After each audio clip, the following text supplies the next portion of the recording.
नमस्कार दोस्तों। पौष कृष्ण पक्ष एकादशी, इस दिन भगवान श्री नारायण की पूजा की जाती है। जिस प्रकार से नागों में शेषनाग, पक्षियों में गरुड़, ग्रहों में चंद्रमा, यज्ञों में अश्वमेध यज्ञ, देवताओं में भगवान श्री विष्णु श्रेष्ठ हैं, उसी प्रकार से सभी व्रतों में एकादशी का व्रत सर्वश्रेष्ठ माना गया है। जो मनुष्य सदैव एकादशी व्रत करता है वह भगवान को अति प्रिय होता है।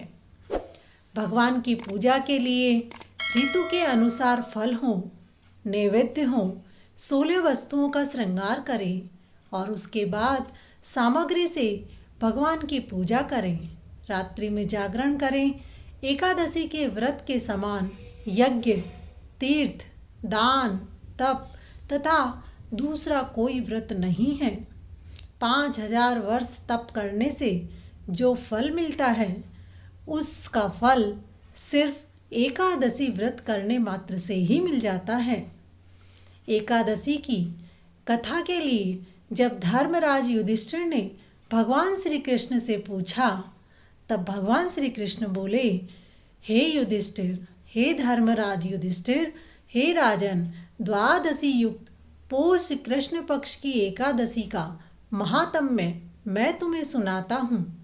तुम एकाग्रचित होकर के सुनो। चंपावती नगरी में एक महिष्मान नाम का राजा राज्य करता था।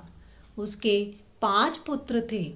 उन सब में लुम्पक नाम का बड़ा बेटा महापापी था।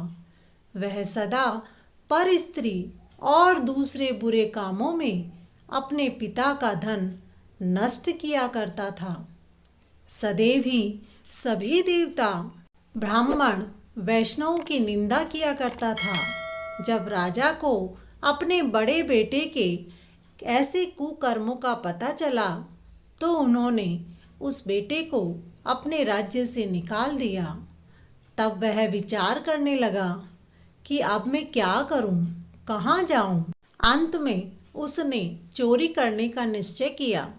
दिन में तो वह वन में रहता और रात्रि को अपने पिता की नगरी में चोरी करता तथा प्रजा को तंग करने और उन्हें मारने का कुकर्म करता। कुछ समय पश्चात सारी नगरी भयभीत हो गई। वह वन में रहकर पशुओं को मार कर खाने लगा। नगर के नागरिक और राज्य के कर्मचारी उसे पकड़ सकते थे, किंतु राजा के भय से ऐसा नहीं कर पा रहे थे। वन में एक प्राचीन विशाल पीपल का वृक्ष था। लोग उसकी भगवान के समान पूजा करते थे। उसी वृक्ष के नीचे वह महापापी लुम्पक रहता था। उस वन को लोग देवताओं की क्रीड़ा स्थली मानते थे। कुछ समय पश्चात पौष कृष्ण पक्ष की दशमी के दिन वह वस्त्रहीन होने के कारण सर्दी में सारी रात्रि सो नहीं सका। उसके हाथ पैर अकड़ गए। सूर्योदय होते होते वह मूर्छित हो गया। दूसरे दिन एकादशी को मध्याह्न के समय सूर्य की गर्मी पाकर उसकी मूर्छा दूर हुई। गिरता पड़ता वह भोजन की तलाश में निकला। पशुओं को मारने में वह समर्थ नहीं था, इसीलिए पेड़ों के नीचे गिरे हुए फल उठाकर वापस उसी पीपल वृक्ष के नीचे आ गया। उस समय तक भगवान सूर्य अस्त हो चुके थे। वृक्ष के नीचे फल खाकर कहने लगा, हे भगवान, अब आपके ही अर्पण है यह फल, आप भी तृप्त हो जाइए। उसे दुख के कारण रात्रि को नींद भी नहीं आई। उसके इस उपवास और जागरण से भगवान अत्यंत प्रसन्न हो गए और उसके सारे पाप नष्ट हो गए। दूसरे दिन प्रातः एक बहुत ही सुंदर घोड़ा अनेक सुंदर वस्तुओं से सजा हुआ उसके सामने आकर खड़ा हो गया।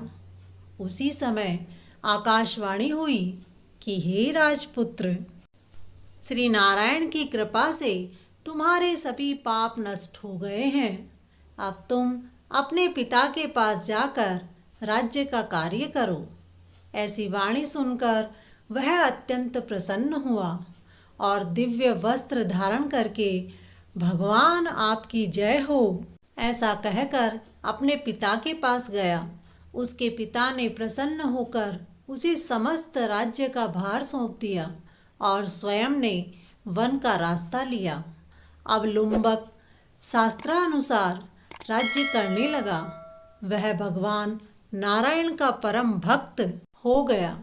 वृद्ध होने पर वह भी अपने पुत्र को राज्य का भार सौंपकर वन में तपस्या करने के लिए चला गया और अंत समय में वैकुंठ को प्राप्त हुआ।